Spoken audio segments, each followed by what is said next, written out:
talagang pinagtakpan nitong rally na ito yung accountability at paniningil kay Sara Duterte na tingin naman natin ay lalo itong nag-trigger sa mga taong ngayon 41%, malaki yung porsyento na talagang gusto siyang i-impeach, may 19% na undecided. So malaki ito, no, kung titignan natin, palaki ng palaki yung sentiment ng mga tao na gusto talaga siyang i-impeach. Kaya para sa amin, hindi naman ito naging ganon ka-significant dahil ang silent majority, nandiyan lang yan, at yan, tuloy-tuloy nga magiging pagkilos hanggang sa, hindi lang siguro sa January 31. Kaya kung, ito, parang, kumbaga kung lalembot-lembot or magiging ang posisyon pa rin ng executive ay itulak niya yung anti-impeachment sentiment,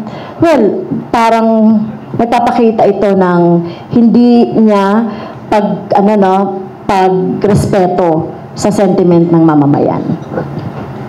Ito yung nagpatunay na hindi talaga sinasabi kasi ng leadership nung January 13 na ito ay not political, pero nagpapatunay ito ng kasinungalingan na politically motivated ito kasi nagsalita pa nga doon, di ba, si Congressman Marcoleta, at talagang nilambas niya yung Quadcom, yung ginagawa namin sa Quadcom, kaya talagang nandoon din yung mga candidates ng Duterte, di ba, na nandoon pa sa harap, kaya talagang political ito.